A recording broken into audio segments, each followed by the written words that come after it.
Alors bonjour à tous, aujourd'hui on se retrouve pour une nouvelle vidéo où on va étudier ce qu'on appelle les techniques de changement de variable dans les calculs d'intégrale.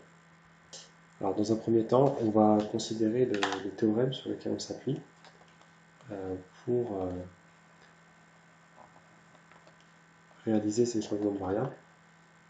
Donc on considère I un intervalle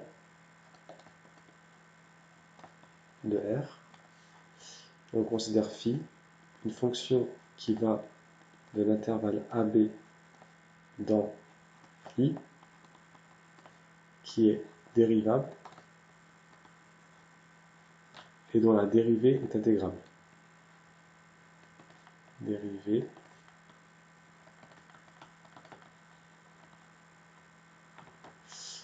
Ensuite, on considère une fonction f qui va de I dans R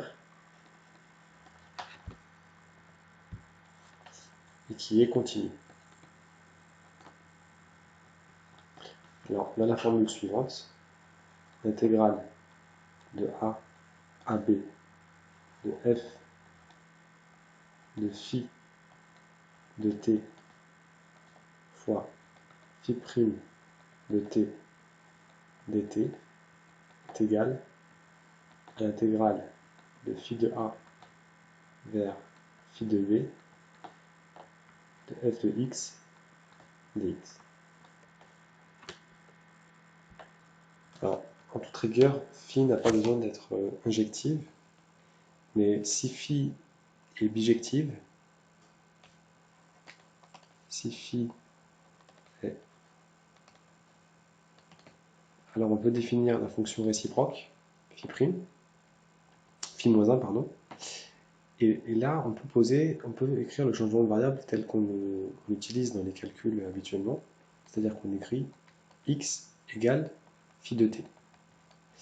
Et là en fait ça devient très facile de se souvenir de cette formule.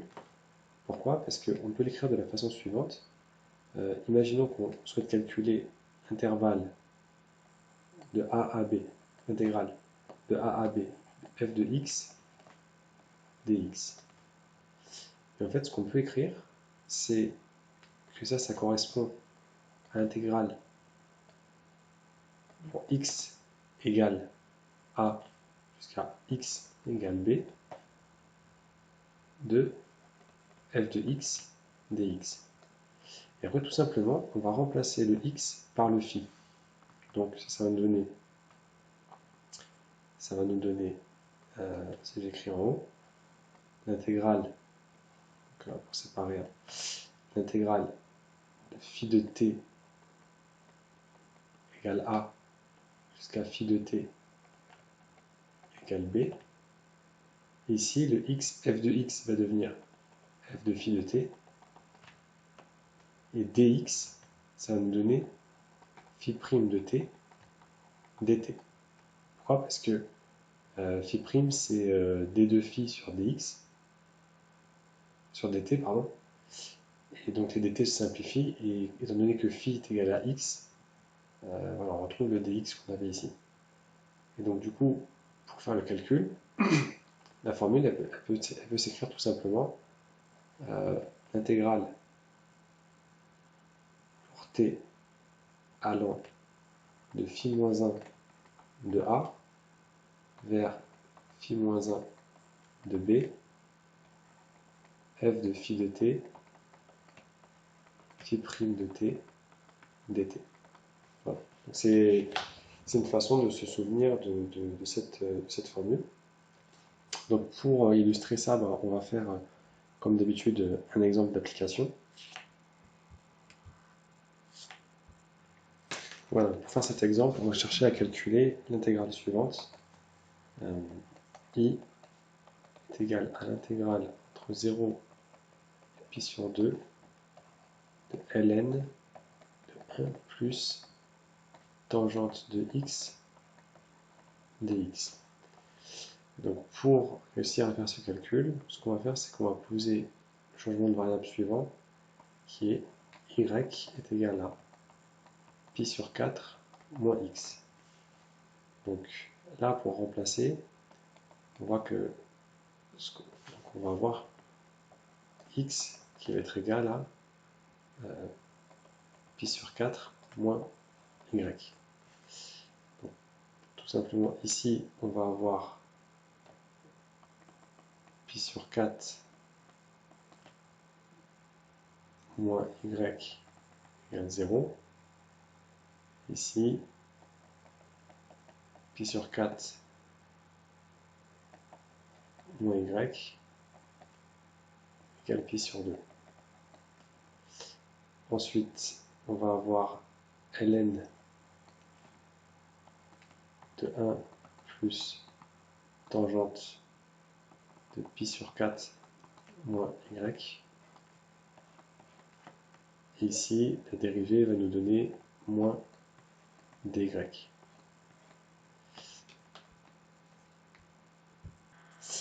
Donc, j'ai fait une petite erreur sur l'énoncé, c'était pas pi sur 2, mais pi sur 4.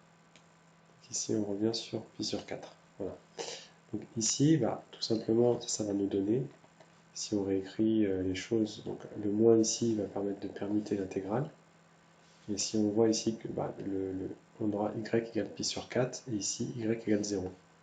Ça vient nous donner l'intégrale de 0 à pi sur 4 de ln de 1 plus tangente pi sur 4 moins y. dy. Donc ici, on va faire un petit calcul à part. On va calculer que ce que donne tangente de pi sur 4 moins y. Donc ici, on sait que la tangente, c'est le sinus sur le cosinus. Donc on va avoir le sinus en haut. Donc ça va nous donner sinus de pi sur 4 fois cosinus de y moins cosinus de pi sur 4 fois sinus de y. Voilà. Au dénominateur, on va avoir la somme, donc cosinus pi sur 4 fois cosinus y plus sinus pi sur 4 fois sinus y. Donc l'avantage qu'on a, c'est que eh bien, cosinus de pi sur 4 et sinus de pi sur 4 ont toujours la même valeur. Donc on peut tous les simplifier les uns avec les autres. Et ensuite, si on divise en haut et en bas par cosinus de y, eh bien, ça nous donne l'expression suivante, ça nous donne 1 moins tangente de y divisé par 1 plus tangente de y. Donc, du coup, cela implique que l'intégrale qui est en haut, lorsqu'on va ajouter 1, on va avoir une simplification puisque les tangentes y vont se simplifier. Donc, ce calcul étant mis à part, si on reprend celui-là, on va avoir l'intégrale de 0 jusqu'à pi sur 4 de ln de 2 sur 1 plus tangente de y dy. Donc ça nous donne l'intégrale. Donc si je reviens ici, donc i va donc être égal à l'intégrale de 0 à pi sur 4 de ln de 2 moins l'intégrale de 0 à pi sur 4 de ln de 1 plus tangente y dy. Alors ici on reconnaît exactement l'expression initiale de i. Donc ici c'est une valeur constante. Donc on va en déduire que ça va être égal à pi ln de 2 pi sur 4 fois ln de 2 moins i. Du coup, cela implique que 2i est égal à pi sur 4 ln de 2 et donc que i va être égal à pi sur 8 fois ln de 2. Voilà qui conclut le calcul. Donc, Effectivement, c'est un calcul qui utilise un changement de variable assez astucieux, mais au moins ça a le mérite de montrer une façon d'appliquer le changement de variable qui vraiment, lorsqu'on a, comme c'est le cas ici, un changement de variable avec une application bijective, voilà, en fait, en remplaçant x égale, et surtout avec cette technique ici, pour ne pas se tromper sur les bornes, ça nous permet vraiment de faire le calcul sans se tromper et d'aboutir à un résultat ici, voilà, avec une petite astuce de calcul. Voilà. Écoutez, j'espère que cette vidéo vous a intéressé et vous est utile.